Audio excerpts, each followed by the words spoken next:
Olá, prepinautas! Vamos para mais uma aula, porque o mundo gira e nós teremos a nossa aula de geografia. Nós iremos falar, ainda estamos sobre o viés do capitalismo, da globalização, e vamos falar um pouco sobre crises econômicas. É importante porque vira e mexe isso acontece. Gente, crise econômica, elas são corriqueiras. Ela ocorre toda hora no capitalismo.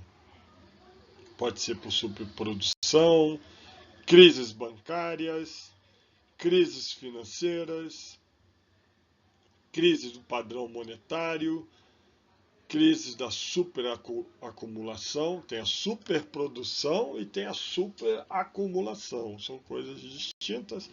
Eu só separo aqui, padrão monetário nós estudamos na aula anterior, Bretton Woods, que colocou o dólar como, primeiramente, na década de 40, após a Segunda Guerra Mundial, o dólar com paridade ao ouro. Depois, em 1971, ele deixa de existir. Isso criou até uma crise, mas foi rapidamente sanada, pelos Estados Unidos. Crise econômica, ela tem os seus ciclos econômicos, tá? Então, vamos pegar aqui qualquer parte. Então, tem uma expansão, depois ela entra em recessão, da recessão ela vai para a crise, aí da crise tem uma recuperação, se adota algumas inovações e aí começa a expansão novamente, certo? Então sempre obedece esse ciclo. O que são essas inovações? De repente, novas técnicas colocadas para surgir novos empregos, novas técnicas públicas para gerenciar as ações econômicas. Então, são inovações, não é questão de tecnologia somente, mas ações práticas para resolver o problema dos ciclos econômicos, principalmente depois de uma crise, certo? Aí tem várias, esse modelo aí é a tese de Kondratiev, que aí ele fala da expansão, da estagnação e da recessão, basicamente obedecendo o que está aí na gravura. Tem a tese de Schumpeter, que ele considera que o capitalismo deve sempre ser estudado pela onda da produtividade e do crescimento, conforme a expressão da inovação e a luta humana, certo? Então a primeira onda, ele pega lá, tinha energia hidráulica, e têxtil, aí começa, tudo dá certo, de repente entra em crise, depois vem novas tecnologias, o do vapor, do aço, estrada de ferro, depois vem eletricidades, motor a combustão, os petroquímicos, eletrônica e aviação. Na década de 90, as redes digitais, os softwares e as novas mídias. O que você percebe aqui? É que a onda, cada vez ela vai diminuindo. Então, a capacidade de a gente entrar em crise rapidamente é maior, de a gente entrar. As inovações, elas têm o seu tempo limitado de expansão. A gente vai viver mais em recessão, em crise, do que sobre a expansão propriamente dita. E agora, 1930, somei mais 30, mais ou menos, 2020. Por quê? Porque como vai diminuindo, né? Esse período, você veja aqui, 1785, 60 anos, depois 55 anos, depois 50, 40, 30, eu ainda botei 30, né? Mas pode ser menos. A gente teve aí uma pandemia, né? 2020, né? E aí entrou a fase da IA. Quando é que vai ter a próxima? Não sei. Espero que nunca, mas é difícil. Algumas grandes crises econômicas.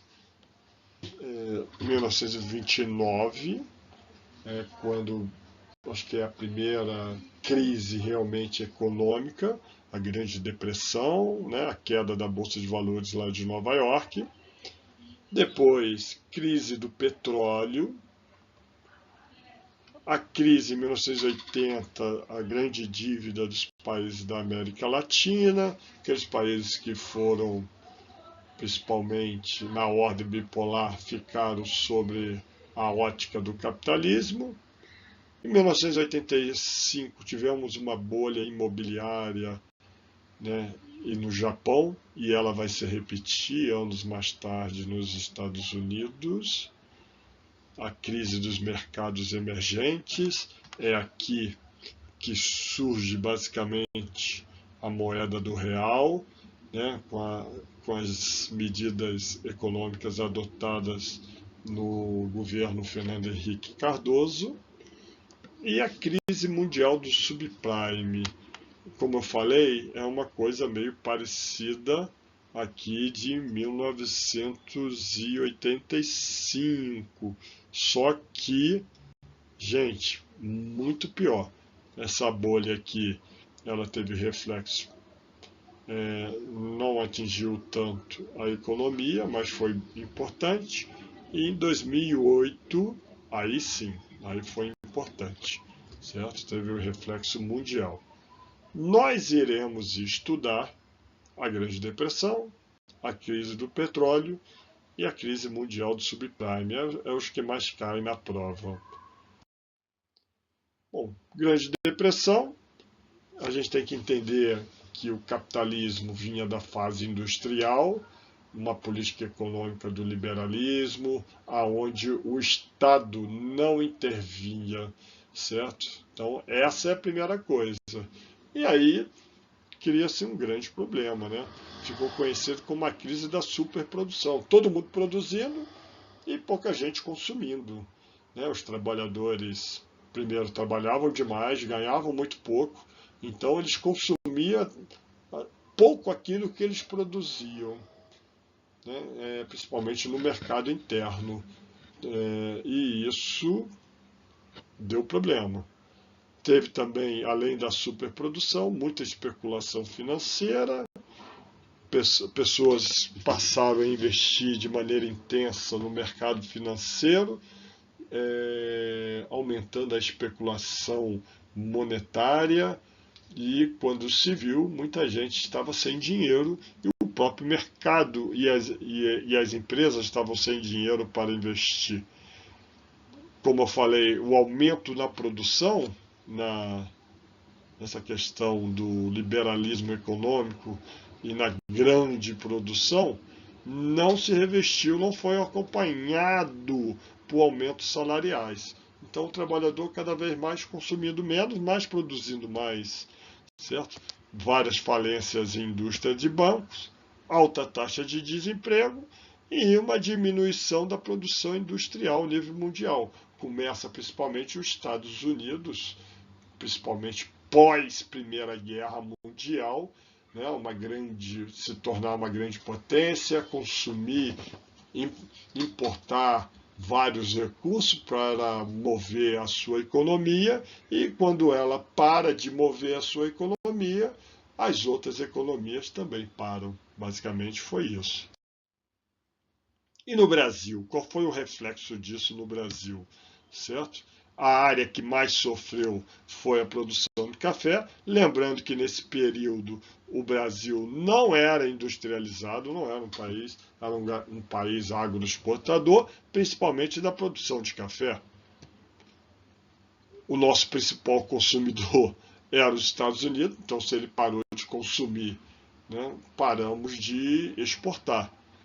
E aí entra-se em crise o país, uma transformação política muito grande, cai aquela política do café com leite, vocês devem ter estudado isso, acontece a Revolução de 30 e o Getúlio Vargas ascende ao governo. Foi criado em 31. Café era uma coisa muito importante, né? Era a pauta de exportação do nosso país. Foi criado o Conselho Nacional de Café em 1931. E para conter a queda do valor do café, o governo decidiu realizar a compra das sacas paradas para aumentar, né? Fazer o controle para que o preço não caia. E com isso, gente, foi queimado, olha só, cara, durante 13 anos, né, várias sacas da produção de café. Então, isso é importante você guardar, porque foi realmente impactante, né, essa medida para poder manter a economia do nosso país. E depois, né, veio a Segunda Guerra Mundial, o Brasil começa a diversificar, né, a sua questão da pauta de exportação, né, o Brasil começa a se industrializar e isso faz que o café vá perdendo a sua importância dentro, né, da pauta de exportação. Depois surge a crise do petróleo. A crise do petróleo teve um impacto mundial muito grande, né? Lembrando que em 1973 a fonte de energia principal do mundo era o petróleo, certo? Boa parte da indústria petroleira era capitaneada, né, por indústria dos grandes países, Estados Unidos, Reino Unido, certo? Principalmente explorando lá o Oriente Médio, né, conhecido como as Sete Irmãs, Texaco, Bristol, Shell e outras mais. E as nações que tinham ou que eram exploradas por essas empresas eram muito frágeis e via boa parte da sua riqueza sendo explorada e isso não voltava de uma forma significativa para o seu povo. Com isso foi criado a OPEP em 1960, né, para diminuir principalmente a influência das empresas, das sete irmãs, certo? E aí veio a Guerra do Yom Kippur. Guerra do Yom Kippur era um conflito árabe e judeu que envolvia a Palestina, né? Palestina, a gente ainda vai estudar isso um pouco. E o que acontece? Israel acaba vencendo essa guerra e cria-se uma crise, porque o bloco capitalista acaba, né, aqui das sete irmãs, acaba ficando do lado, principalmente, de Israel. E os países produtores, a grande maioria, era árabe, muçulmano. E aí criou-se um impasse muito grande. Pô, os caras vêm aqui, exploram a minha riqueza, não repassam boa parte da riqueza e ainda fica do lado daqueles caras lá, os judeus. Tá? Então, assim, estou falando que é certo ou errado, mas a ideia que aconteceu. E aí acaba que o barril de petróleo, que era de R$ 2,90, passa para R$ 12,90. Hoje está 100, mas essa diferença, o petróleo era muito barato. Isso impactou a economia mundial, certo? Foi uma coisa devastadora, muito grande, a OPEP aumentando o preço para R$ 12,90. Né? Então a OPEP aumentou porque grande parte desses países aqui são muçulmanos. E Israel é judeu, e a bloco capitalista, que a grande maioria, né, a grande maioria não, todas eram controladas pelo Ocidente, acabou ficando do lado de Israel, certo? Gerando uma crise enorme no impacto da geração de energia, que basicamente só existia o petróleo, né? Consequências disso: mudança nas políticas energéticas no bloco capitalista, o pessoal começa a ver outras fontes de energia, né, formas de alternativa, começa a surgir o pensamento de proteção do meio ambiente nesse período, certo? Primeiramente, Estados Unidos, ele não entra nessas pesquisas de não renovável, porque ele tem uma grande reserva, ele começa a explorar petróleo, principalmente na área do Texas, ali na área central, norte dos Estados Unidos, né? Depois ele vê que é importante essa questão do não renovável. Tá? Deixa aqui separado, você lembra daqueles filmes lá, os tranqueiras, lá do Carros 2? Por que eles eram tranqueiras? Porque é uma crítica à crise do petróleo, né? O americano, ele sempre gosta de carros grandes e carros potentes, sendo que carros potentes consomem muita gasolina, que é oriundo do petróleo. Com a crise do petróleo, as empresas de carro tiveram que se adaptar, fazer carros menores e carros mais econômicos. E eles tiveram assim, um impacto muito negativo com isso. Então, se você assistiu o filme Carros 2, vocês vão saber agora o motivo da revolta dos tranqueiros, aquela coisa toda, porque faltou petróleo, faltou gasolina e precisava fazer carros menores e de maior economia. E o americano não gostou disso, né? Então, tanto que esses carros perderam valor de mercado, sumiram, tá? Então, o filme ele trabalha essa coisa. Tanto é que o filme, né, o desenho, trabalha essa questão do petróleo e também de uma forma de alternativa de geração de energia, que é o Alinol, né? E aí, crise do petróleo atingiu o Brasil? Atingiu o Brasil em cheio. Primeiramente, o fim do milagre econômico, né? O Brasil tinha, na década de 70, atingido, sendo a oitava economia mundial, e com o fim do milagre econômico também o enfraquecimento do regime militar, né? A economia começa a apresentar problemas. Mas dentro, mesmo com o fim do milagre econômico, dentro daquela ideia de buscar formas alternativas de energia, surge o programa Proálcool, que é o programa do biocombustível utilizando a cana-de-açúcar. E com isso vem outras políticas, principalmente na área do campo, para aumentar a produção da cana-de-açúcar. Nós temos hoje, até hoje, né, essa questão do Proálcool, que foi lá do regime militar. Outra crise importante foi a crise de 2008, o subprime, que é uma bolha imobiliária. Você lembra que eu falei que no Japão, em 85, teve uma crise, mas no Japão essa crise ela não afetou, ficou mais restrita ali a parte da Ásia e no Japão. Agora, a crise de 2008, do subprime, que ocorre nos Estados Unidos, aí teve reflexo mundialmente. Tá? Então, foi uma crise financeira nos Estados Unidos. A crise começou, né, com especulação imobiliária. Então, as pessoas queriam comprar uma casa, faziam um empréstimo lá de 1 milhão.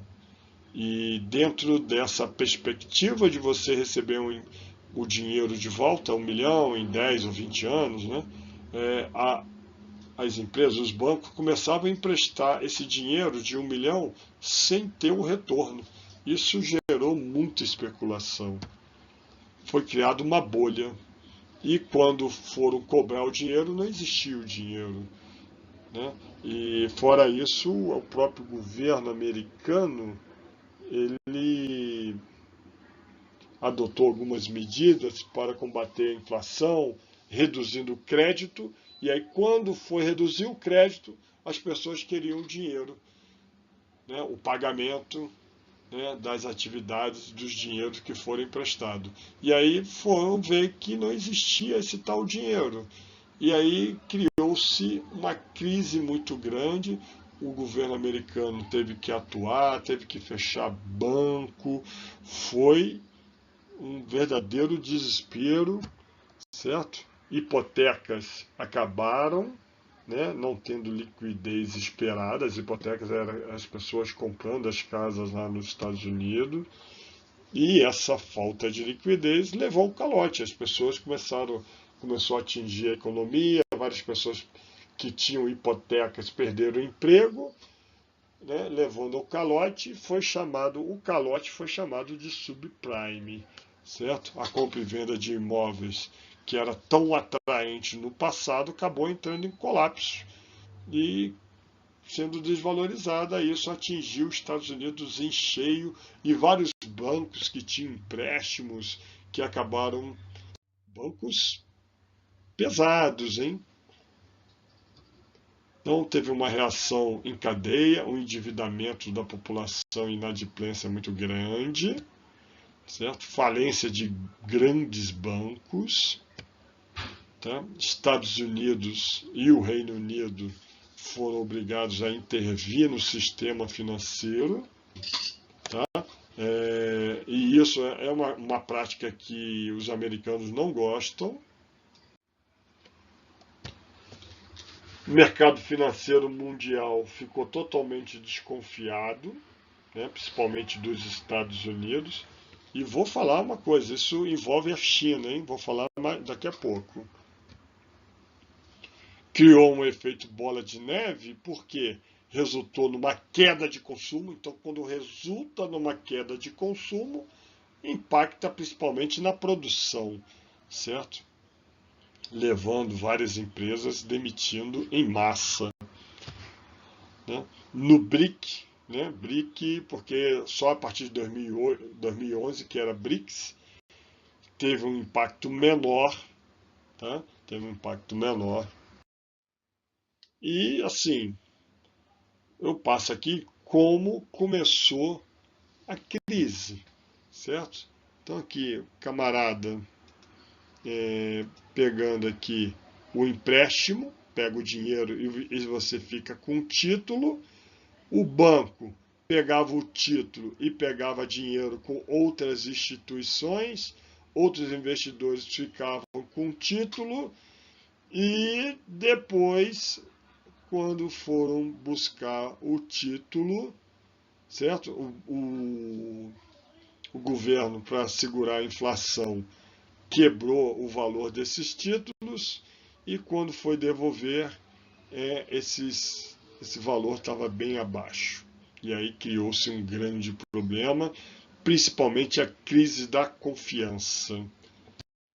Gente, aqui no Brasil, essa crise teve um impacto menor, porque o Brasil estava surfando, né, nos preços das commodities. O Brasil estava muito bem, teve uma mudança, principalmente na política financeira.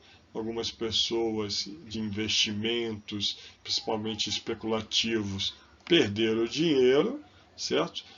O governo brasileiro interviu na economia, mas em alguns lugares do mundo teve muito impacto, né? A crise financeira atingiu a União Europeia em cheio, principalmente os países mais pobres da União Europeia. Aí eu separo a Grécia. A Grécia teve vários problemas, a Grécia entrou em moratória, certo? Teve problemas entrou em crise política, com várias pessoas sendo eleitas e não resolvendo o problema, atingiu Portugal, Espanha e Itália, certo? Então, politicamente, as turbulências mundiais contribuíram para a expansão de movimentos populistas e antissistema, anticapitalismo. Mas também, você lembra que eu ia falar um negócio importante? Foi quando a China assume o seu papel de potência hegemônica. Porque a China, vocês sabem que ela só passa a pertencer à OMC, a Organização Mundial do Comércio, a partir de 2001. Então, de 2001 até 2008, né, e ela entrou na OMC com apoio americano, porque o americano investiu bastante na China, jogou várias empresas na China, aquela coisa toda, e a China começa a aparecer como um dos países maiores exportadores de produtos, né, se aproveitando bem da globalização, mas ela tinha uma subordinação dos Estados Unidos. Quando surge essa crise, e aí tem lá uma parte de um slide anterior, que é a crise de confiança, a China perde a confiança nos Estados Unidos. E aí ela passa a ser preponderante nas ações econômicas mundiais. Então, além de tudo isso, o subprime tem essa coisa da China aparecer como um país hegemônico, né, tentando fazer concorrência com o americano. Porque até antes disso ela ficava sob uma certa subordinação. Depois ela deixou de ter essa subordinação. E aí vamos para os nossos exercícios. O número 1. Nos primeiros anos da década de 1930, o mundo assistiu a uma grave crise econômica que atingiu boa parte do mundo capitalista. Para combatê-la, o governo dos Estados Unidos da América adotou um conjunto de medidas que ficou conhecido como New Deal. Esse programa fazia parte da política keynesianista, né, que é um Estado que intervém em áreas específicas. É um Estado do bem-estar social. Tá? Então, falando nisso, fica fácil agora marcar a letra B de bola, né? Que aumentou a intervenção do Estado na economia. Aumentou, certo? Não diminuiu, não tirou a presença, tornou a economia americana mais liberal? Não, por causa do liberalismo que teve a crise de 29, certo? O próximo aqui, na política externa, a aproximação com as potências ocidentais praticamente determinou o fim da Guerra Fria, trazendo desdobramento com a queda do Muro de Berlim e a derrubada pacífica ou violenta dos ditadores da Europa Oriental. A Alemanha Oriental foi finalmente reunida à sua parte ocidental, formando um só país. Com base nas informações do fragmento, é correto concluir que o autor se refere à unificação do Estado alemão em 1871? Não, a gente está falando de Guerra Fria. Guerra Fria é 1900 e fim da Segunda Guerra Mundial, né? 1947, né? Na verdade começa em 1947 até 1991, certo? Política externa adotada pela Rússia logo após a Revolução Bolchevique, Revolução Russa, 1919. Algumas consequências das medidas liberalizantes adotadas na União Soviética na década de 80, né? Nós tivemos a perestroika e a glasnost, certo? A perestroika, a parte econômica, pode ser essa.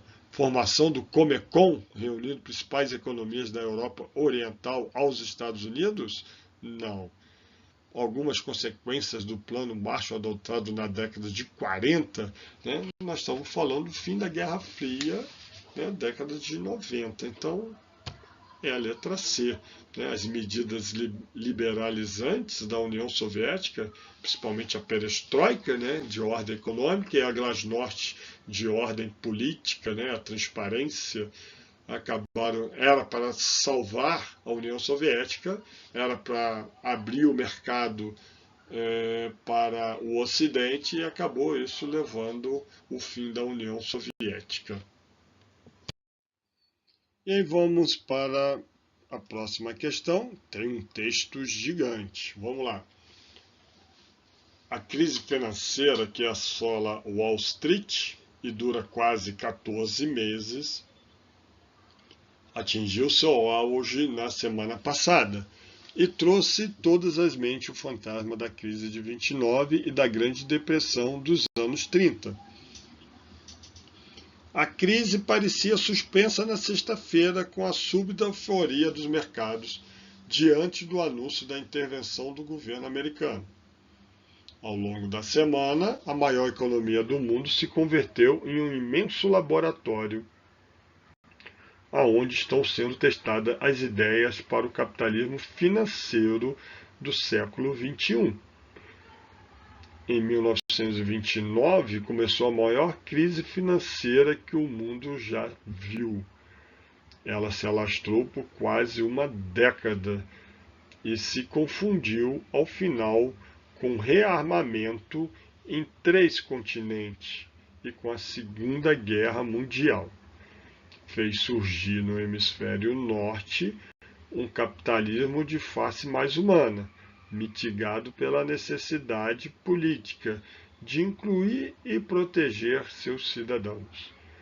É possível que a crise atual leve à construção de um novo modelo, cujos contornos estão sendo definidos nesse exato momento. É uma reportagem, né, de 2008. 2008, o que ele está falando? Ele está falando da crise de 29? Não, ele está falando da crise do subprime. Mas a questão está aqui, a respeito da crise de 1929 e do capitalismo financeiro, certo? Praticado no século XX. Considere as informações. Capitalismo financeiro. Nós, em 2008, é o capitalismo informacional. Tá? Então, tome cuidado naquilo que ele está pedindo. Então, vamos lá. A crise de 1929 teve como ponto nevrálgico, né, o ponto que está em questão, o ponto de importância, o excesso de oferta. Então, nos Estados Unidos, a oferta é a queda substancial dos preços. Você tem muita oferta, o preço vai cair.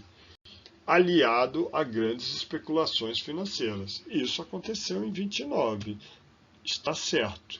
Se o 1 está certo, eu posso eliminar a letra D, porque apenas o 2 está correto, não o 1 está correto.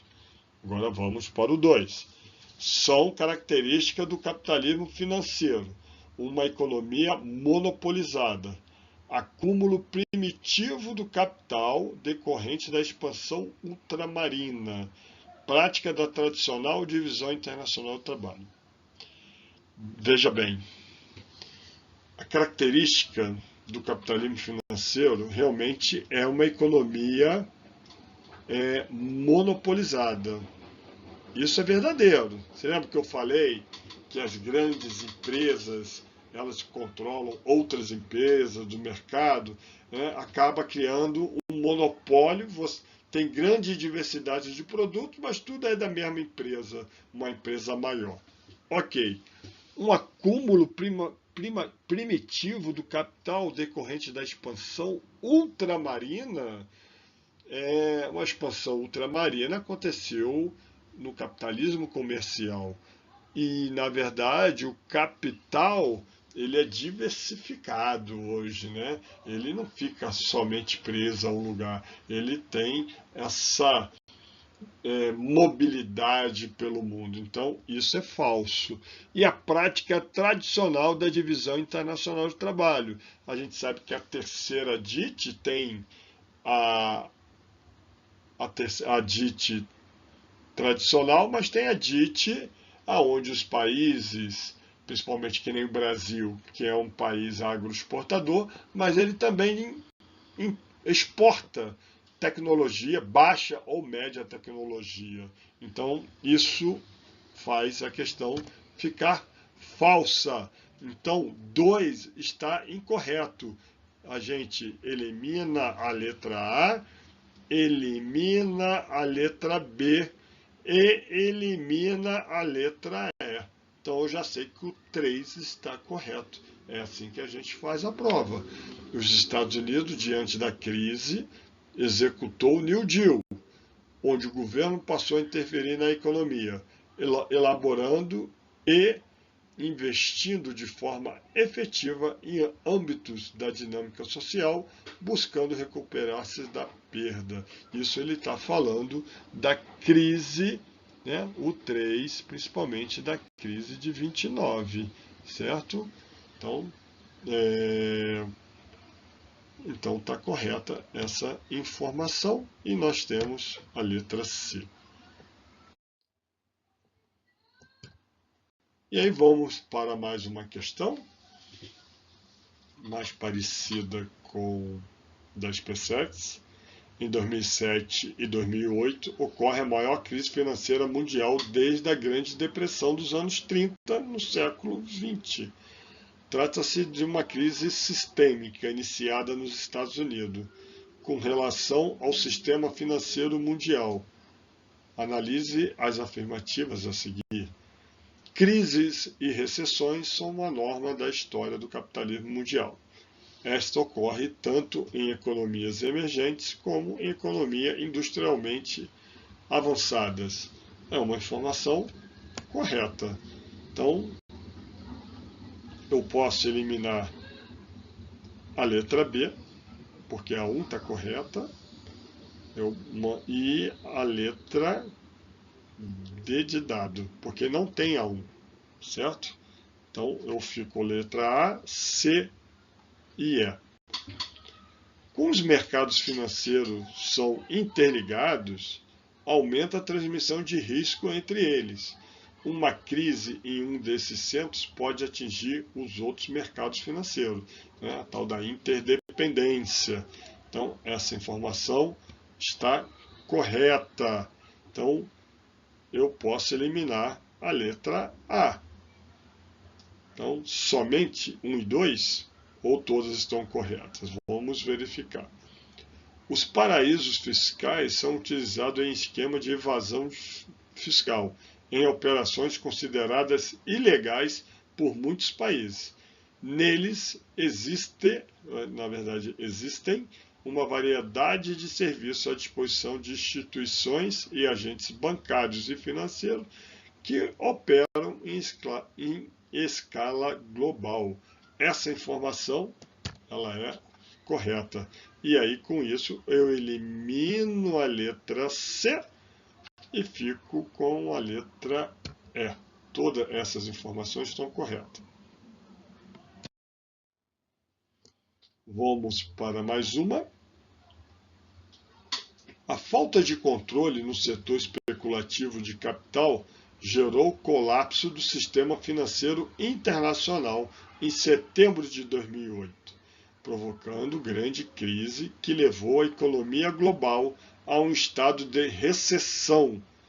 Essa recessão teve início no último trimestre daquele ano e foi até 2010, atingindo vários setores vitais da economia em quase todos os países do planeta. Dentre as principais consequências dessa crise, destaca-se no plano social o aumento das taxas de desemprego, influenciando inclusive o processo de mobilidade internacional da força de trabalho. Considerando o exposto, que está escrito acima, é correto afirmar que essa crise econômica teve influência no tratamento dispensado aos imigrantes destinados aos países ricos e teve como consequência, veja aqui que ele está misturando crise, está misturando emprego, está misturando migração. Por isso que eu gostei dessa questão. E aí, qual que você marcaria?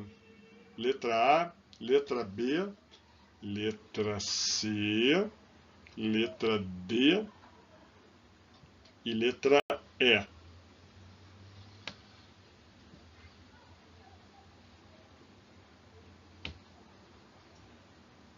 O que aconteceu, né? Essa crise ela teve reflexos principalmente na Europa muito fortes, nos Estados Unidos também, principalmente falta de emprego, essas coisas.